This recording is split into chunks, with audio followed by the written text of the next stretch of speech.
Pues un nuevo programa con todos vosotros, Se Buscan Locos por la Cordura, y bueno, pues un nuevo programa que hemos dedicado íntegro a hablar sobre algo que para nosotros es tremendamente importante, pero no solo para nosotros, sino para todos, que es la familia. ¿De cuerdos o de loco esto de querer desvirtuar la familia tradicional? Bueno, pues sobre eso vamos a hablar con nuestro amigo, el escritor e historiador Jesús Benítez. Todo ello en un momento aquí, ya sabéis, en Se Buscan Locos por la Cordura.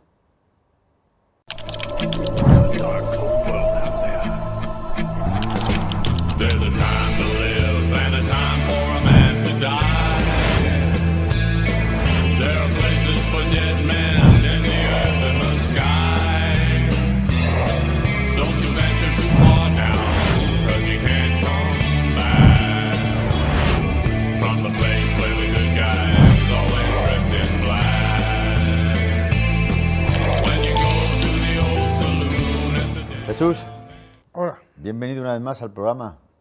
Pues con a mucho uno gusto. de tantos programas que llevamos, gracias a Dios, que podemos seguir haciendo programas como el de hoy, que hemos dedicado. Fue idea mía en esta ocasión, Sí. Otras veces muchas otras son idea tuya, pero en esta ocasión fue idea mía, porque últimamente veo cada vez más, acabo de utilizar el término desvirtuar, que ocurre eso, que cada vez se desvirtúa más a la familia. Algo que es básico y de lo que, bueno, pues sobre eso vamos a hablar.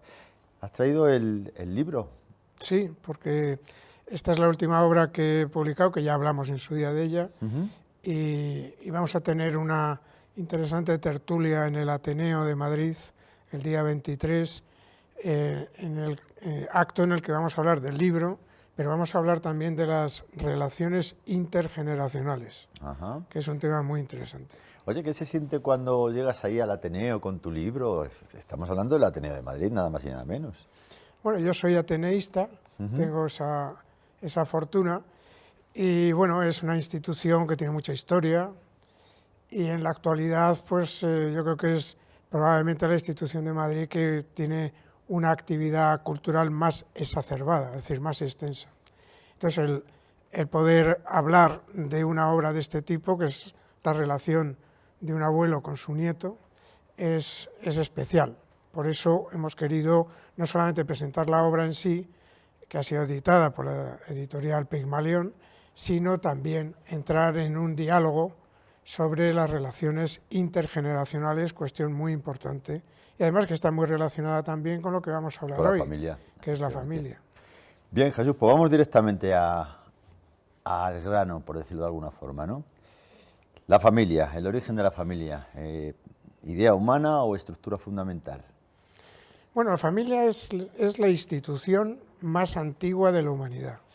Es decir, si buscas una institución que haya surgido hace más tiempo, dentro de lo que llamamos humanidad, incluso antes de la propia humanidad, si entendemos por humanidad el surgimiento del Homo sapiens, que es lo que somos nosotros, ya existía en el periodo anterior neandertal o combinado neandertal sapiens. Te pido por favor, y perdona que te corte, que no me empieces a tirar de la lengua. Continúa. Bueno, ya existía, es decir, es sin duda la institución social más antigua de la humanidad y tiene una larga historia y no ha sido nunca una institución totalmente congelada, sino que se ha ido adaptando a las diferentes circunstancias históricas y locales que se han dado, ¿no? Pero, con lo cual yo estoy de acuerdo contigo, efectivamente es una institución la más antigua, pero si ha sido atacada desde la antigüedad, desde sus comienzos. ¿Estás de acuerdo en eso o no? Bueno, ha habido culturas que han defendido más la familia o que la han defendido menos. Hay una curiosidad, las culturas en las que la actividad bélica estaba integrada más profundamente en la sociedad, se ha defendido mucho más la familia, porque claro, la familia tiene diferentes aspectos, pero uno de los aspectos importantes es que es la unidad reproductiva, y por lo tanto aquellas sociedades que eran guerreras, pues necesitaban más población, necesitaban más soldados. Entonces, en esas sociedades se tendía más a impulsar la familia. Y luego hay curiosidades muy interesantes, ¿no? Porque la familia no ha sido, lo que llamamos hoy familia tradicional, no ha sido así exactamente en toda la historia, sino que ha sido distinta en diferentes momentos. Vamos a ir paso a paso, Jesús. La primera pregunta que yo te quiero hacer es si tú crees que no es, que me imagino que sí, pero bueno, ¿crees que para ti es una locura que una institución tan antigua y tan necesaria haya sido atacada? Yo creo que la sociedad tiene que colgar necesariamente de la institución de la familia. Si la familia es el elemento fundamental para que una sociedad tenga progreso y tenga desarrollo. Sin la familia, la sociedad es muy difícil que avance. Y no es que lo diga yo, es que lo ha dicho la historia y lo han dicho grandes sabios de la historia. Ya lo decía Comte, lo decía hasta los que defendían una familia diferente, como por ejemplo Engels o Marx, defendían la familia bajo un punto de vista diferente, pero ellos reconocían que el núcleo familiar era fundamental para la sociedad. Sí le atribuían otra serie de aspectos relacionados con la familia patriarcal, como elemento para defender la propiedad privada, etcétera, pero sí defendían la familia. Entonces, ¿cómo se explica que algunos pues quieran superar ese modelo que ha existido desde los inicios de la civilización? O sea, yo es que creo que es un tema, elegimos temas, en fin, complejos. Y voy a utilizar algo que no es propiamente mío y que he visto, fíjate, en Internet estos días. En Internet estos días se hacía un comentario diciendo, ¿cuál es la diferencia entre un tonto y un imbécil? Pues la diferencia, básicamente, es que el tonto se da cuenta de los errores y comprende que es tonto y que por tanto se da cuenta de esos errores. Pero el imbécil no. El imbécil no acepta sus errores, sigue hacia adelante siendo imbécil. Pues es que estamos creando en algunos aspectos una sociedad bastante imbécil. Ese es el problema. Suena raro, ¿no? Suena, no, es verdad, suena extraño, pero sí es verdad que estamos creando una sociedad bastante imbécil. Hay que aprender de los errores. La familia tradicional, ¿qué es exactamente? Pues la familia tradicional es aquella que está creada entre un hombre y una mujer y los hijos no emancipados, básicamente. También es cierto que hay diferentes tipos o tipologías familiares, ¿no? Y no solamente. Pero estamos hablando de la tradicional. La tradicional, claro. No solamente existe esa. Pero es que la sociedad se ha transformado en un periodo de 100 y pico años, y me atrevería a ir un poquito más atrás. Es decir, desde que surge la industrialización en el siglo XVIII, empieza de verdad a cambiar la familia. Y cuando estamos hablando de la familia aquí, estamos hablando de la familia occidental tal y como la conocemos. A partir de la industrialización, la familia es en parte sustituida por otro elemento u otro concepto fundamental que es la empresa. Ya los miembros de la familia no realizan la actividad dentro de la familia exclusivamente, sino que lo realizan fuera de la familia para el propio desarrollo industrial. A partir de ahí ya empiezan a surgir diferentes opiniones respecto a cómo es la familia y cómo debe ser la familia. Pero te pregunto, ¿no es un poco escueto, por decirlo de alguna forma, el decir que, o te estoy entendiendo así, que es la industrialización la que hace que cambie el concepto de la familia? ¿No son...? Sí, la industrialización es lo que ha generado la industrialización, y las nuevas tecnologías han generado un cambio social fundamental.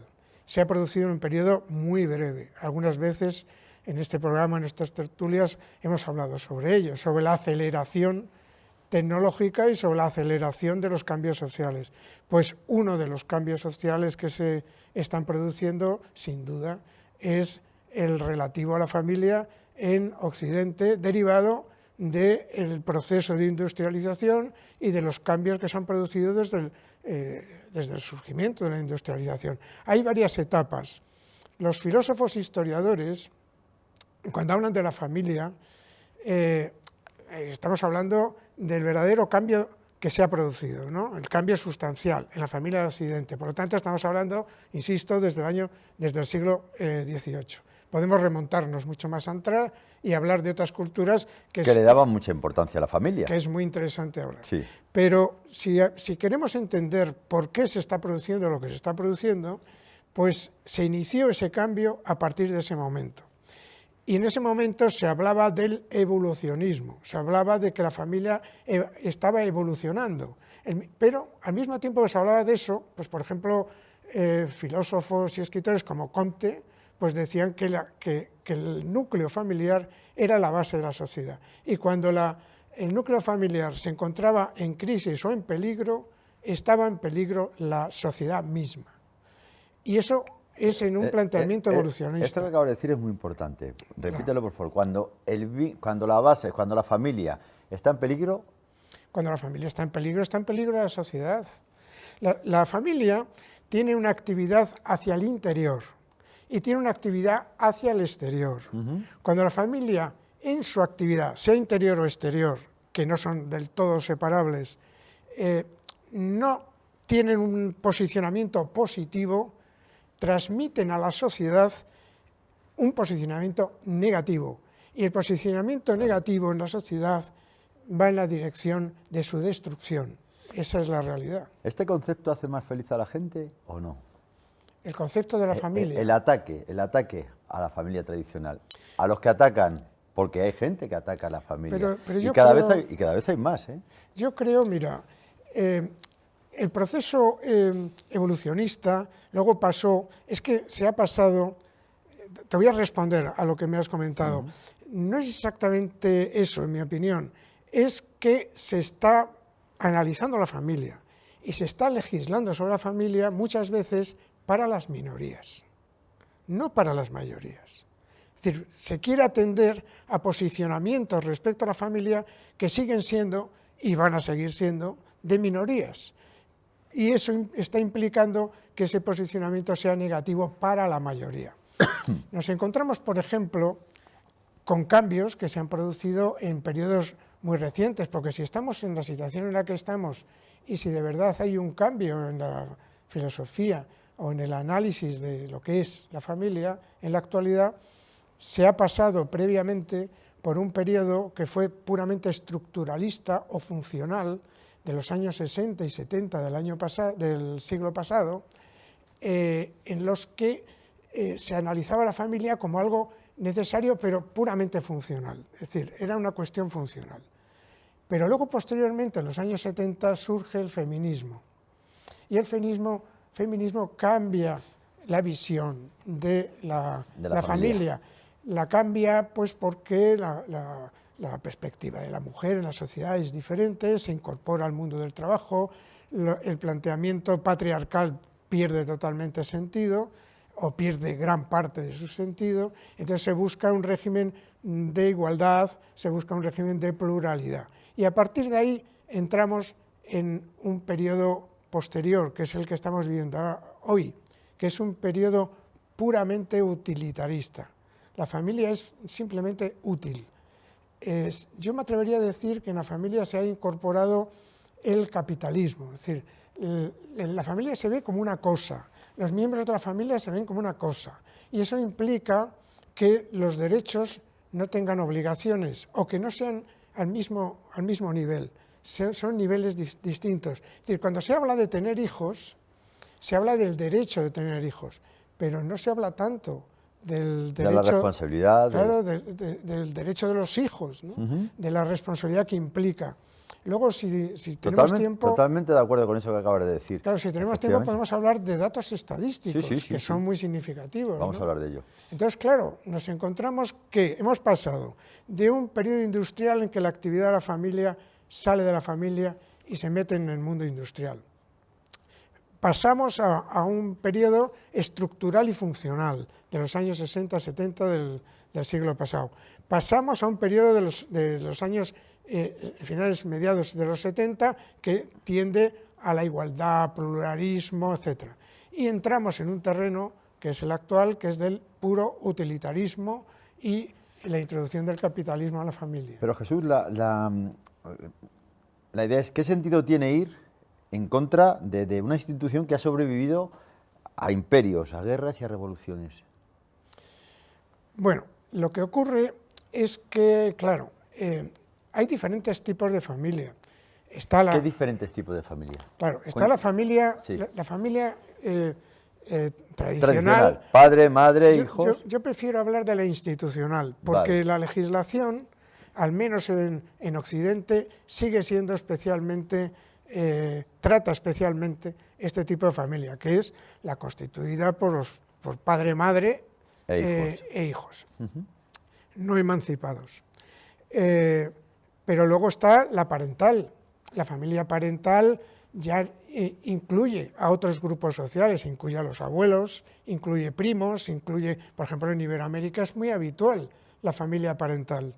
Es decir, la familia, digamos, institucional cerrada en Iberoamérica no es exactamente así, aunque también está en plena evolución, pero es mucho más parental. Es decir, hay más integrantes de la familia. Y luego está la familia monoparental. La monoparental se deriva pues, de muchas circunstancias. Ya no hablamos del caso que era antes habitual de la mujer viuda o marido viudo, sino que hablamos de personas que se han separado, se han divorciado y que incluso han contraído matrimonio de nuevo. Y entonces en esas familias que son monoparentales, pues el planteamiento es totalmente diferente. Es decir, si la familia la lleva solo un padre o la lleva solo una madre, es monoparental. Sí. Y luego está la pluriparental, o no parental, sino que la lleva una mujer, que es el segundo caso que he citado, cuando hay un periodo monoparental y luego se entra en un periodo plural, que dentro de la familia hay hijos de diferentes matrimonios. Entonces, hay diferentes, y estoy citando solo algunos, que hay muchos más. Luego están situaciones que se dan en la sociedad de Occidente actual. Es decir, las relaciones de género son totalmente diferentes en muchos aspectos, las relaciones hombre-mujer son totalmente diferentes, la familia patriarcal en muchos aspectos no tiene sentido, porque no lo tiene, y luego están las parejas que son del mismo sexo. Entonces, esas parejas del mismo sexo, que estamos hablando de familia, que pueden tener hijos o no tenerlos, pero pueden tenerlos, porque pueden adoptarlos, o por las tecnologías actuales genéticas pueden obtener fórmulas para tener hijos. Entonces, generan otro tipo de familia. Bien, vamos a ir a un corte publicitario y posteriormente, después de este corte, vamos a ver un vídeo que nos han preparado nuestros compañeros hablando sobre precisamente la familia. Corte publicitario y seguimos en Se buscan locos por la cordura.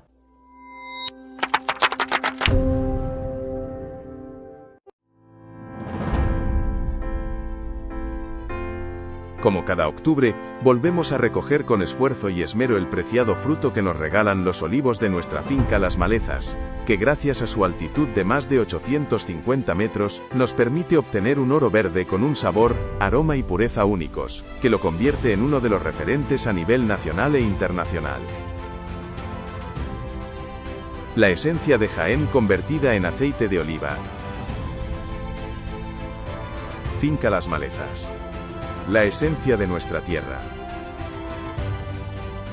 Hola, soy Carlos Peracho, soy el director médico de Araceli Rental.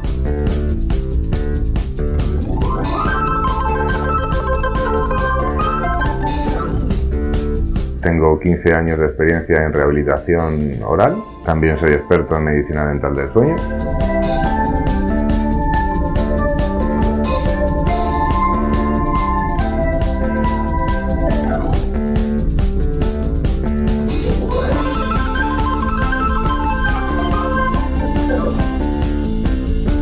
Estamos en la clínica Arapiles, que está en Fernández de los Ríos, número 29.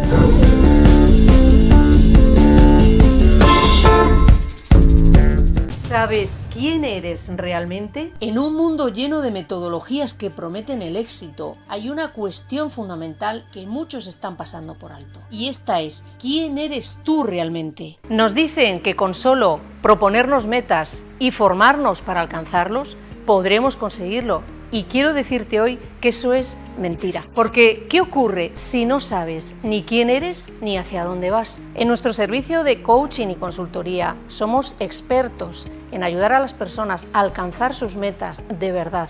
Porque es cierto que puedes conseguirlo, sin embargo, no será al 100%.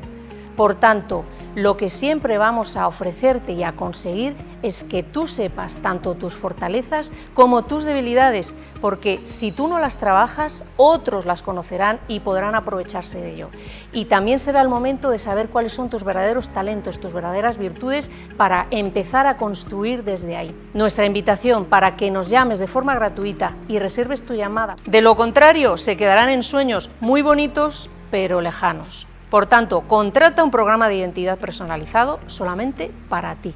Así que recuerda que el primer gran obstáculo para tu éxito personal y laboral está en no identificarte, porque cuando sí te identificas, te reconoces a ti mismo, y cuando te reconoces, te validas.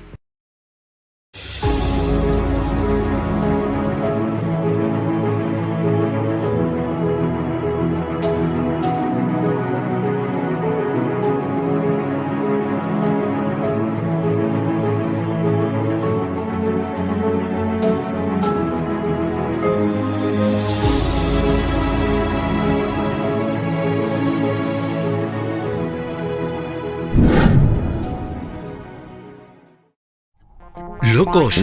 Locos. O cuerdos. ¿Qué sentido tiene? Aquí solo se buscan respuestas. Desde el año 2015 se buscan locos por la cordura. Se buscan locos por la cordura. En nuestro canal de YouTube y para todo el mundo. Suscríbete y no te lo pierdas. Un programa presentado por José Macías. Suscríbete y no te lo pierdas.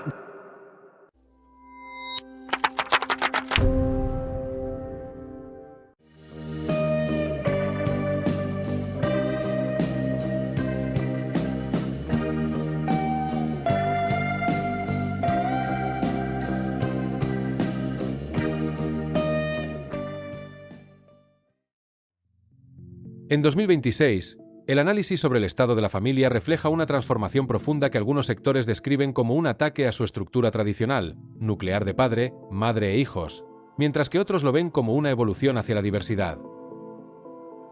Desafíos estructurales y demográficos en 2026. Extinción del modelo tradicional. En países como España, las parejas casadas con hijos han caído por debajo del 50% del total de hogares. Se observa un aumento histórico de hogares unipersonales y modelos monoparentales o reconstituidos. Crisis de natalidad.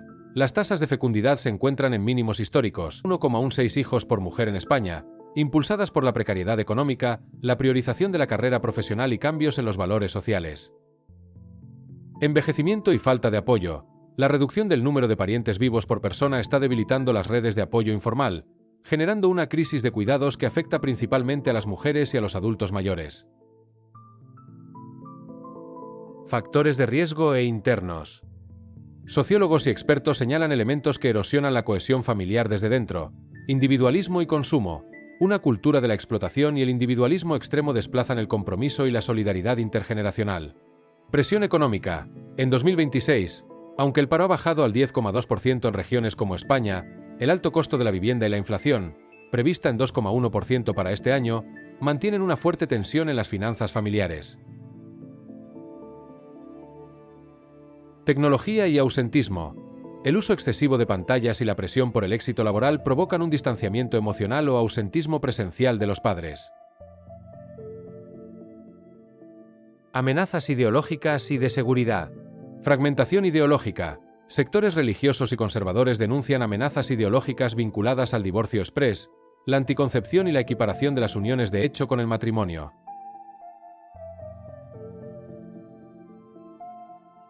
Violencia extrema. Se reportan casos graves de violencia vicaria, uso de hijos para dañar a la madre, con cifras que ascienden a decenas de menores asesinados en la última década. En conclusión, el concepto de ataque a la familia en 2026 no se define por un único evento, sino por la convergencia de una crisis de estabilidad y una transformación de valores.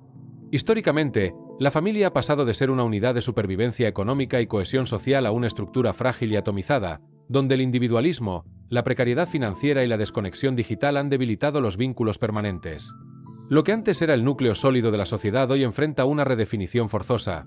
Mientras la diversidad de modelos familiares crece, la capacidad de estas estructuras para brindar apoyo y asegurar el relevo generacional está en su punto de mayor vulnerabilidad histórica.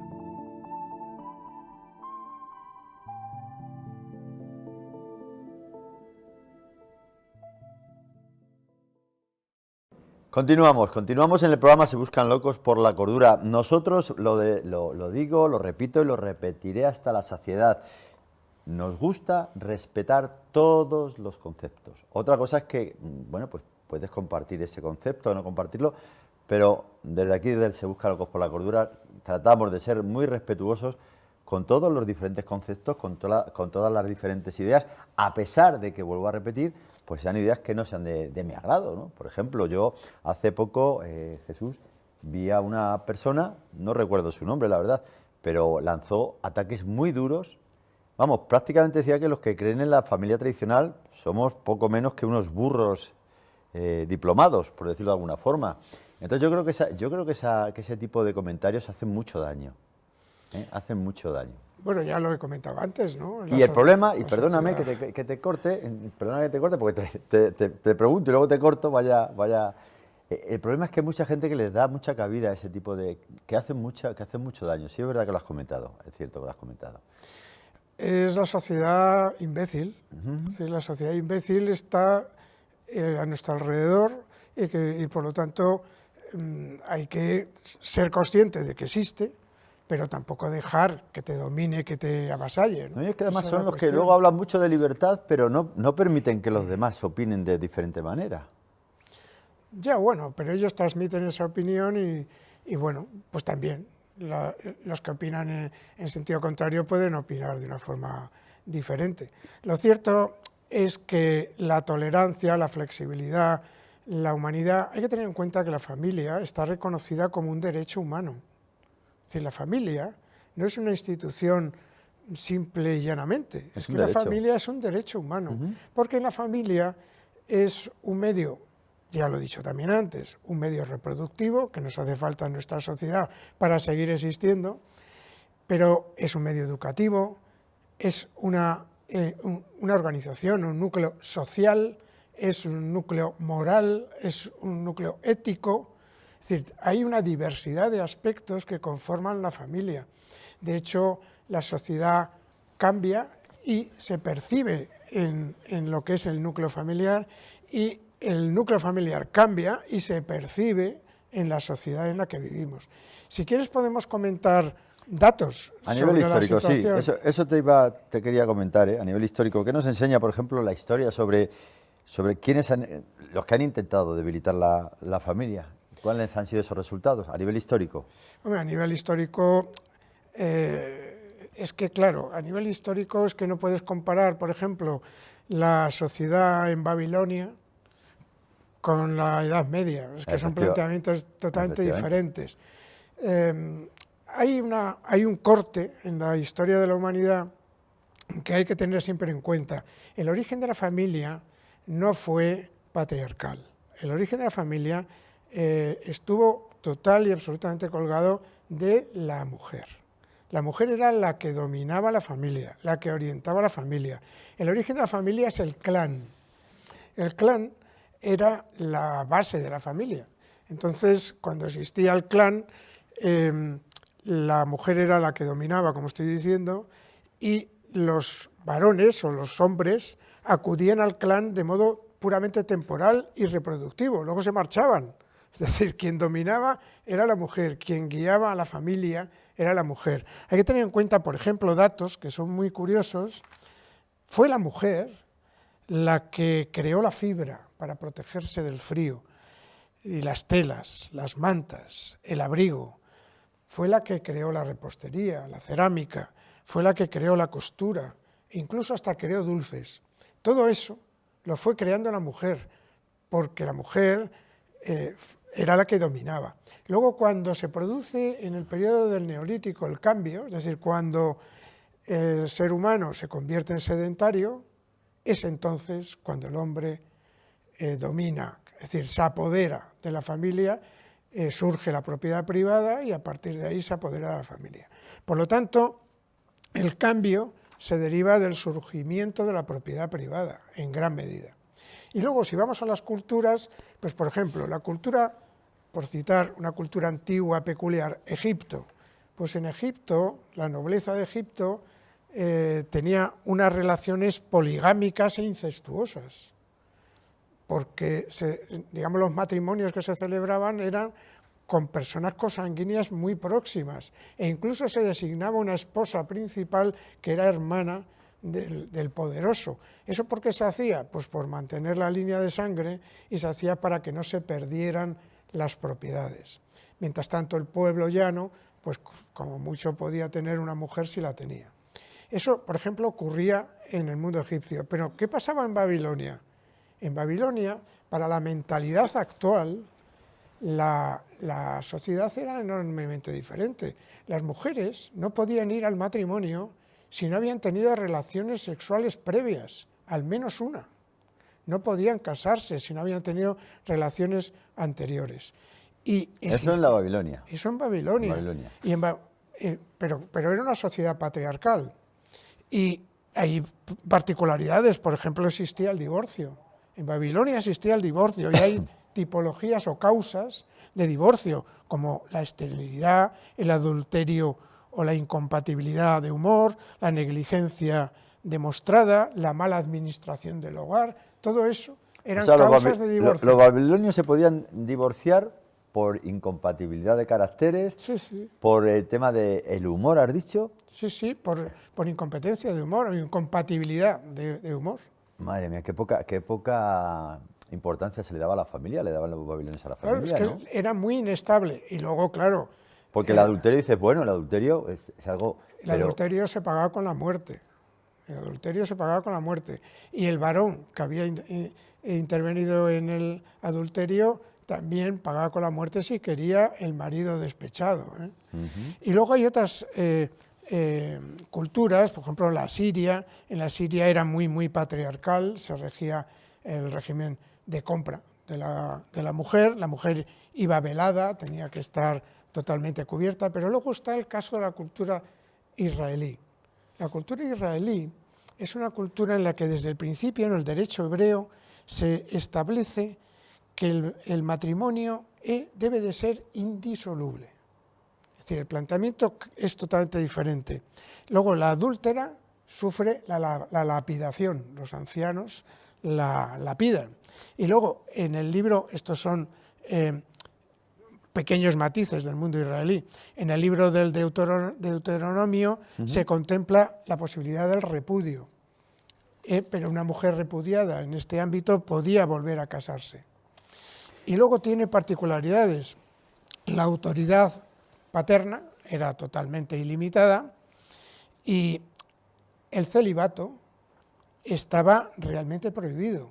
Es decir, había que contraer matrimonio como máximo a los 20 años tenías que casarte. Es decir, el celibato estaba mal visto. Eso ocurría de forma muy similar en el mundo persa, en el que pasaba 3/4 de lo mismo, con la particularidad que el mundo persa era muchísimo más guerrero y por lo tanto necesitaba la reproducción, necesitaba soldados. En India, por ejemplo, hay particularidades muy curiosas. Había 3 formas de acceder de crear una familia, de generar un matrimonio. Una de ellas era el consentimiento, otra era la compra y otra de ellas era el rapto. Pues el consentimiento estaba muy mal visto y la fórmula que estaba mejor vista... ¿El consentimiento en qué sentido? Pues que fueran una pareja enamorada y que por tanto ambos consentían. ¿Estaba mal visto eso? ¿Por qué? Estaba mal visto, tenía el sistema mejor visto era el rapto. El rapto era el mejor sistema. O sea, cuando no quería una de las partes, el padre de una o del otro, no querían que estuviesen juntos, lo que hacía era raptarla. Llevársela a hacerla a su mujer, por decirlo de alguna forma, y ahí... Pero curiosamente luego esto, al final, como el rapto era la fórmula más extendida, considerada, se hacían raptos ficticios, claro, se hacían raptos ficticios. Pero eso ocurría, ya digo, en el mundo indio. Y luego la mujer soltera, se podría decir que la mujer soltera era del padre, la mujer casada era del marido y la mujer viuda era de los hijos. Es decir, si vemos en el desarrollo desde que surge el sistema patriarcal, la mujer tiene un espacio enormemente limitado. En el mundo griego, que lo vemos como muy cultural y demás, en el mundo griego hay que distinguir el periodo de Esparta del periodo de Atenas, o la vida en Esparta y la vida en Atenas. En Esparta hay una verdadera selección de especie, porque desde el principio todo giraba alrededor del mundo militar, hasta el punto de que si había algún hijo que se considerara defectuoso, se le tiraba por el llamado monte del Taigeno, se le tiraba, es decir, se desprendían de él. La formación militar era desde infancia elemental. Los varones tenían como mucho que casarse a los 30 años y las mujeres a los 20. Por lo tanto, el celibato estaba penado. Es decir, tenías que casarte sí o sí. En el mundo de Atenas es más flexible porque no era un mundo tan atado, tan militar, pero ocurren particularidades. La mujer, cuando entraba en la unidad familiar, se la metía en lo que se llamaba el gineceo, que era un espacio de la casa, y de allí no salía, de allí no podía salir. El que dominaba era el marido absolutamente todo, y el marido la podía convertir en esclava, podía venderla, podía hacerlo también con los hijos.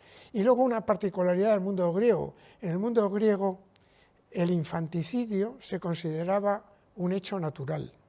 Es decir, cuando nacía un hijo, el padre no lo quería y lo dejaban a la intemperie hasta que se muriera o alguien lo adoptara. Y eso estaba considerado, ya digo, como algo natural. Desde el nacimiento, hay algunas versiones entre los 8 y 10 días del nacimiento, si no lo habían dejado por ahí para que se muriera el niño, tenían que incorporarlo a la unidad familiar. Bueno, ¿no te parece una ironía que los ataques a la familia siempre han venido de ideas de personas que lo que buscan es controlar a los demás? Claro, lo que pasa es que yo creo que la familia, como he dicho antes, no es algo congelado. Es decir, la familia puede tener esas diferencias o matices, ¿no? Pero la familia hay que defenderla y protegerla. Y en el caso de nuestro país, creo que haría falta un pacto de Estado para defender la familia. Un pacto de Estado para defender la familia y un pacto de Estado para defender la educación, porque ambas cuestiones están directamente interrelacionadas. Claro, cuando se ataca a la familia, ¿quiénes sufren? ¿Quiénes son los que más sufren? Los hijos. Ese es el problema. Los hijos, pero es que los datos... Tú hablabas antes de que la familia es un derecho. Es un derecho, claro, es un derecho humano. Y los hijos tienen ese derecho a criarse con un padre y con una madre, ¿no? Claro, en un régimen democrático, en un régimen de igualdad, con sistemas legales que permitan la conciliación familiar. En fin, lo que no podemos pretender es mantener la institución de la familia, no me atrevo, insisto, a hablar de tradicional, sino una institución de la familia puramente patriarcal en un mundo moderno actual, porque es que eso es suicidar la familia. La familia hay que flexibilizarla, pero por conducto de pactos de ese tipo, pactos de Estado. A ver, que ahí me ha hecho un poco cortocircuito. A ver, vuelve a repetirlo. O sea, ¿es un suicidio? Repítelo. No, lo que digo es que pretender defender en la actualidad... La familia tradicional en la actualidad es un suicidio, has dicho. No. Ah, bueno, que te había entendido mal. No, la familia tradicional, patriarcal, tiene graves problemas en la actualidad. Y es un suicidio pretender mantener reglas estrictas en esa materia en una sociedad moderna como la de hoy. Hay que defender la familia, pero en un régimen democrático, en un régimen de igualdad, en un régimen coherente con la sociedad que estamos viviendo. Pero eso no tiene que permitir, ni muchísimo menos, denostar la familia. La familia es el elemento fundamental. ¿Crees tú que en la familia tiene que haber un orden o no? Bueno, de hecho, se dice que cuando hay crisis de familia hay desorden social. Vale. Entonces, si en una familia, hablo de la familia tradicional, tiene que haber un orden, ¿estamos de acuerdo en estos dos? Sí, sí, tiene que haber un O sea, si orden. tú coges si yo voy conduciendo un coche y aquí al lado tengo una persona que me acompaña y yo quiero tirar a la izquierda y ella quiere tirar a la derecha, ¿qué puede pasar con ese coche? Bueno, es que ese ejemplo es un poco peculiar. Es decir, el No, me orden- refiero que al final alguien en la familia también tiene que tomar una decisión. Y esa decisión pero tiene que ser las- consensuada. Pero eso es... Perfecto. Esa es la clave. Pero al final alguien tiene que tomar la decisión. La decisión... O sea, la decisión no es que, permíteme, la decisión no es que yo soy el hombre y yo tengo que tomar la decisión porque a mí me da la gana y yo soy el que mando, no. Pero alguien tiene que tomar la decisión. Es decir, si yo estoy casado, Conjuntamente. ¿vale? Pero al final, alguien de los dos tiene que ser el encargado de tomar esa decisión. Bueno, de tomarla no, la decisión pues, tiene que ser conjunta, distinto es ejecutarla, eso es un planteamiento diferente. Yo entiendo que las decisiones en el matrimonio hoy, teniendo en cuenta la situación social que vivimos, que no podemos pretender, insisto, una familia basada en criterios puramente patriarcales, porque se pone en crisis la familia hoy puede perfectamente adoptar decisiones de modo conjunto y puede perfectamente ejecutarlas de modo conjunto o individual. Pero ocurre, Jesús, imagínate, yo estoy casado, tengo una mujer, y ocurre que ella aboga, por ejemplo, por ir a, no sé, es un ejemplo, a la playa. Y yo abogo por ir a la montaña porque veo que es mejor para la familia, incluido ella, por supuesto, ¿no? Y ahora yo digo... Pero ella lo verá al revés que tú. Vale, vuelvo a lo mismo. Entonces, en ese caso en el que no hay consenso y hay que tomar una decisión, ¿cómo se hace? Con tolerancia y sentido común. Tolerancia si esa decisión, Tolerancia y si esa sentido decisión que en este caso mi mujer está diciendo que es la idónea, no afecta a mi familia, pero ¿y si afecta a mi familia, incluida ella, por supuesto? Mira, de todas ¿Cuál es cómo empleas la tolerancia? De todas maneras, mira, todos somos personas individuales. Cuando contraemos matrimonio, no nos convertimos en otra cosa, seguimos siendo personas individuales. Pero el matrimonio como institución y la familia como institución tienen que estar fundamentadas en varias cosas. Pero hay una que es la punta de la pirámide, que es el amor. Y el respeto, efectivamente. El amor te lleva al respeto, no el respeto al amor. Y el amor no busca sus propios intereses, Claro. Entonces, claro, en muchas ocasiones. Pero el amor, un verdadero amor Claro. en la familia, Sí. lleva a la capacidad de las decisiones conjuntas, porque en definitiva lo que se pretende es defender la familia.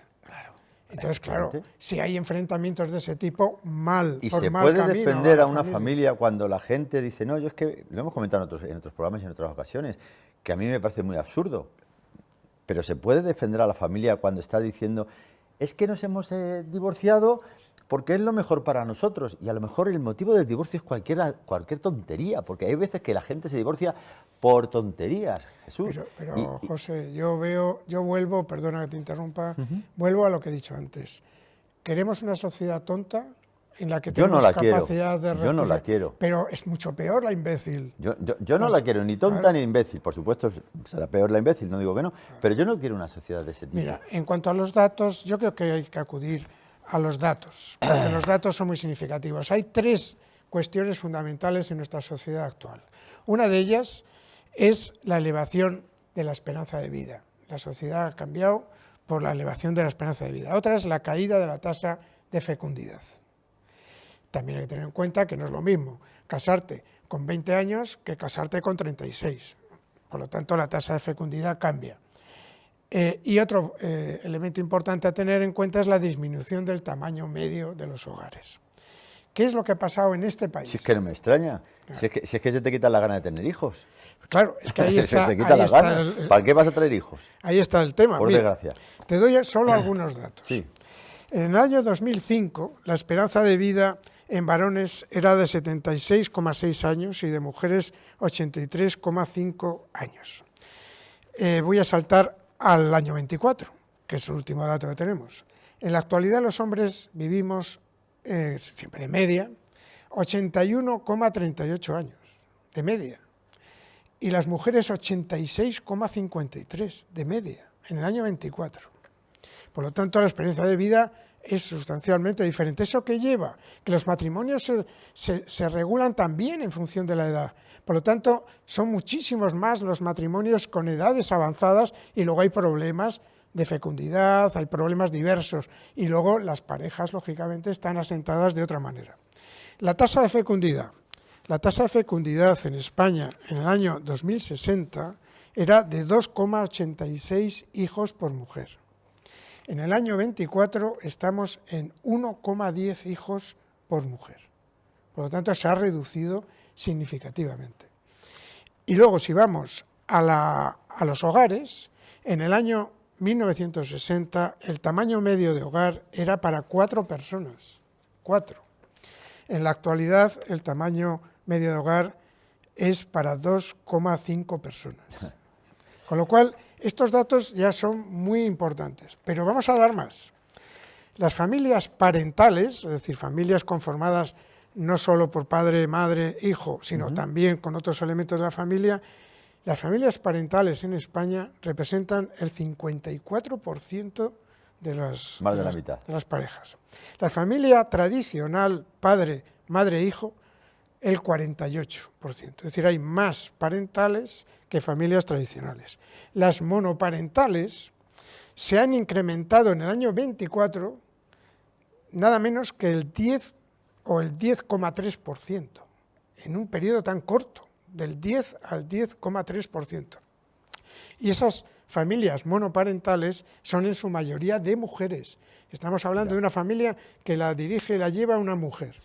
¿Y qué porcentaje de monoparentales llevan mujeres? El 81,4%. Vamos a ir a... En la actualidad, mira, perdona que ¿Sí? para terminar, en la actualidad, de los matrimonios que se celebran en España, ¿Sí? según datos del año 24, el 50% de los matrimonios terminan en ruptura.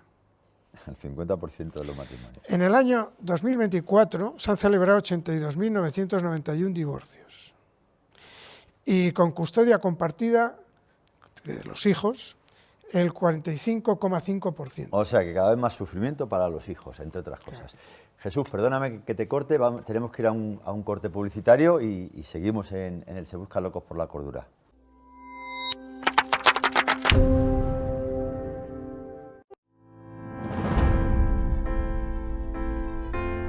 Como cada octubre, volvemos a recoger con esfuerzo y esmero el preciado fruto que nos regalan los olivos de nuestra finca Las Malezas, que gracias a su altitud de más de 850 metros, nos permite obtener un oro verde con un sabor, aroma y pureza únicos, que lo convierte en uno de los referentes a nivel nacional e internacional.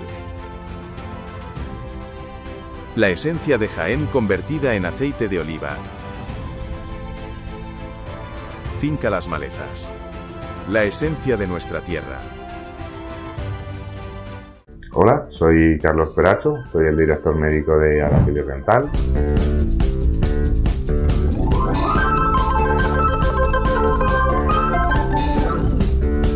Tengo 15 años de experiencia en rehabilitación oral, también soy experto en medicina dental del sueño.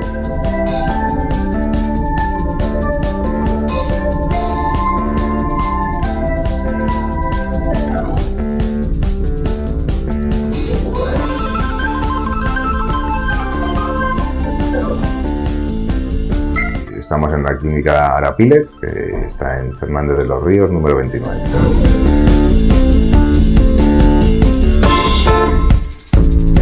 ¿Sabes quién eres realmente? En un mundo lleno de metodologías que prometen el éxito, hay una cuestión fundamental que muchos están pasando por alto. Y esta es, ¿quién eres tú realmente? Nos dicen que con solo proponernos metas y formarnos para alcanzarlos, podremos conseguirlo. Y quiero decirte hoy que eso es mentira. Porque, ¿qué ocurre si no sabes ni quién eres ni hacia dónde vas? En nuestro servicio de coaching y consultoría somos expertos en ayudar a las personas a alcanzar sus metas de verdad. Porque es cierto que puedes conseguirlo, sin embargo, no será al 100%.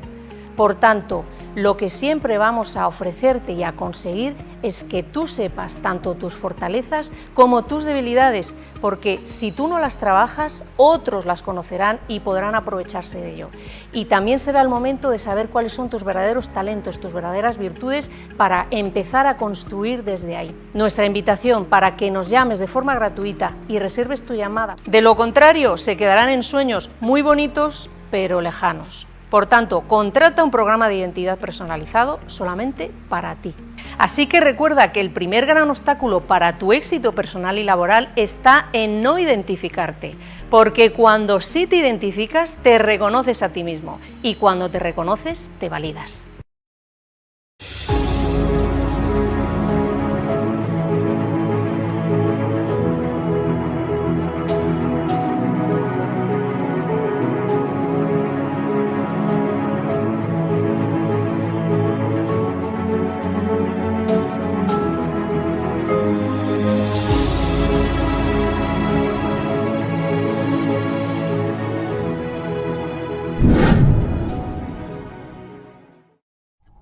Locos. Locos. O cuerdos. ¿Qué sentido tiene? Aquí solo se buscan respuestas. Desde el año 2015 se buscan locos por la cordura. Se buscan locos por la cordura. En nuestro canal de YouTube y para todo el mundo. Suscríbete y no te lo pierdas. Para todo el mundo. Un programa presentado por José Macías. Suscríbete y no te lo pierdas.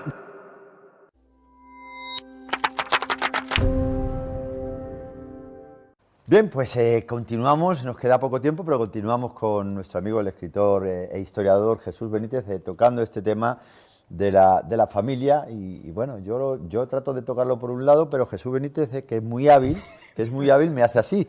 Y yo, como estoy aprendiendo cada vez más a ser más, a mostrar empatía hacia los demás, además es que yo no soy el protagonista, lo es Jesús, pero Jesús, yo no creo que la gente sea más feliz actuando de esa manera con la familia. Es mi opinión, simplemente, que igual que respeto la opinión de los demás, me gusta dar la mía. Yo creo que todo esto, lo que trae, el ataque a la familia, yo creo que lo que trae es infelicidad, no felicidad. Porque, volvemos a lo mismo, es un derecho, tú hablabas de un derecho, que yo estoy de acuerdo con eso. Y creo que la gente, si nos fijásemos un poco más en los demás, en los hijos, ¿en qué te puedes fijar? La gente antepone sus deseos a los derechos de los hijos. Y a mí eso me parece grave. Hombre, se analiza por qué hemos llegado hasta aquí. ¿Por qué hemos llegado hasta aquí? Hombre, hasta aquí que no nos vamos a quedar aquí, claro, por desgracia, claro, porque esto va increciendo. Pero la sociedad actual es una sociedad cada vez más individualista. Y eso es un problema, ¿no te parece? Bueno, el pensar solo de forma individual, el ser individual. Sí, ¿no? Está todo claro, todos relativos, ¿no? Pero no cabe duda que cuando el individualismo está sustentado... ¿Cómo se puede vivir en una sociedad? En el egoísmo profundo, la cosa es compleja. ¿Cómo se puede vivir en una sociedad en la que se abogue por el individualismo, Jesús? Hombre, el individualismo está muy relacionado con la libertad. Y la gente no acaba de entender muy bien qué es la libertad. ¿Qué es la libertad? Entonces es un problema. ¿Qué es la libertad para ti, Jesús? Hombre, la libertad ¿Y cómo se puede aplicar en el matrimonio? Yo vuelvo a lo de antes. Es que yo creo que los seres humanos que quieren ser libres tienen que ser libres tanto para amar como para vivir, digamos, sin matrimonio o en soledad. Claro. Porque la soledad deseada es muy buena. Sí. La soledad no deseada es terrible. Claro. Entonces, claro, ¿dónde está ese punto de encuentro? Tenemos que ser inteligentes y buscarlo siempre. Pero si tú ya llegas a un matrimonio, yo estoy de acuerdo contigo en que, vamos a ver, yo no quiero estar casado, perfecto, estás en tu derecho, no pasa nada, sí, puedes estarlo, pero si tú ya llegas a un matrimonio y te casas, yo creo que hay que tener ciertos deberes, por decirlo de alguna forma. Pero es que actualmente el tener hijos, y no es que lo diga yo, es que estudiosos sobre la institución de la familia actuales están entendiendo, como ya he apuntado antes, que la visión capitalista de la vida se ha introducido en la familia. Y entonces en la familia tener hijos es como poseer una cosa. Y tener marido o mujer es como poseer al marido, poseer a la mujer. El problema es que la vida utilitarista que existe en la actualidad confunde. Y entonces la sociedad, cuando habla, por ejemplo, del derecho de tener hijos o el derecho de no tenerlos, es que no está teniendo en cuenta la repercusión sustancial que eso tiene para el conjunto de la sociedad, que también es otro aspecto muy importante a tener en cuenta, y la repercusión que tiene para la educación de los hijos. Si tienes un solo hijo, no es lo mismo que tener dos, por ejemplo, y claro, como tampoco es lo mismo que los dos miembros principales del matrimonio trabajen externamente y a que trabaje uno solo, hay planteamientos totalmente diferentes. Por eso está la conciliación familiar. La conciliación familiar busca que esa presión que se genera por el desarrollismo industrial tecnológico que estamos viviendo afecte lo menos posible a la familia y por tanto afecte lo menos posible al menos a dos aspectos importantes de la familia: su capacidad reproductiva y su capacidad educativa. ¿Quién gana, Jesús, cuando se desmorona una familia? Nadie. Nadie, ¿verdad? ¿Estamos de acuerdo en eso? Nadie. Vale, entonces, ¿por qué se presenta como progreso algo que lo que está haciendo es, en realidad, un regreso o una regresión social? Es que quien plantea que la familia es un retroceso, es que se equivoca totalmente. Digo cuando se desmorona la familia, ¿no? Hombre, si se desmorona la familia... Y el ataque a la familia. Sin ninguna duda es un desastre, es decir, eso para la sociedad es algo terrible. Hay que buscar puntos de encuentro entre los derechos de género, por ejemplo, que es fundamental, los derechos de género, entre los derechos de género y la institución de la familia. Hay que buscar regímenes de igualdad, antes lo hemos dicho, regímenes democráticos, que esos regímenes podrán funcionar siempre y cuando la familia sea una institución piramidal, no jerárquica, piramidal en cuya punta esté el amor y la tolerancia entre los miembros de la familia. Tú hablabas antes de que son minoría, y yo te comentaba que son minoría mejor. Todavía. Mejor, para mí mejor, pero que se convierten en mayoría, porque hay medios de comunicación muy conocidos que dan mucho bombo a este tipo de personas que hablan muy mal y que atacan muy mucho a la familia tradicional. Pero es que defender opciones de vida no tiene por qué ser un ataque a la familia. Es que yo he escuchado atacar directamente. Sí. Decir que hay que abolir la familia tradicional. Bueno. Así, no, literal, lo he escuchado literal. Sí, entonces, también, pero eso es un error, eso es volver al tonto y al idiota. Quien dice eso es un idiota. ¿Y entonces quién es más tonto? ¿El que lo dice o el que da cabida, o esos grandes medios que dan cabida a este tipo de personas, que es que yo soy la actriz de no sé qué, o es que yo soy Pepito Pérez, o yo soy Gonzalito González? Y claro, como lo ha dicho Gonzalito González, hay que rendir pleitesía. Bueno, cuando es una barbaridad que está haciendo mucho daño. Pero es que barbaridades estamos escuchando en los medios de comunicación todos los días. Pero distinto es que seamos capaces de distinguir lo que tiene verdadero valor y lo que no lo tiene. Hay una cuestión de la que no hemos hablado porque es un tema muy complejo, que es el tema de los valores. El tema de los valores, la sociedad actual y los valores. Claro. ¿Existen valores en la sociedad actual? Yo prefiero pensar que sí existen. A mí me encantaría. Mira, el hecho de que tú y yo estemos hablando ahora mismo y que nos esté escuchando y viendo la gente es que hay valores. Si no, no estaríamos aquí. Si no, no funcionaría nada. Bueno, efectivamente. Jesús, es un placer siempre tenerte en el programa. Esperemos que, bueno, como decía yo antes, ¿no? En este programa siempre damos cabida al que cree de una manera, al que piensa de otra, al que tal y cual. Pero vuelvo a repetir, no creo que esta forma de pensar traiga más felicidad al ser humano. Cada uno puede hacer lo que crea conveniente, ¿no? Pero que no cojan y nos tachen a los demás de tontos, no, de imbéciles, como decía el amigo Jesús, cuando opinamos de otra manera, ¿eh? Igual que a nosotros nos gusta que opinen, pues también que nos dejen opinar y que no digan, ahí va, es que ese hombre, el José Macías, está diciendo que cree en la familia tradicional. Pues sí, creo en la familia tradicional y creo que la familia tradicional hace felices a las personas. Jesús, muchísimas gracias por estar con nosotros. Y bueno, que si Dios nos lo permite, seguiremos en el programa Se Buscan Locos por la Cordura, tratando de hablar de otros temas que bueno, pues que nos hagan pensar un poco qué es lo cuerdo y qué es lo de los locos. Gracias, Jesús. A vosotros. There's a time to live and a time for a man to die.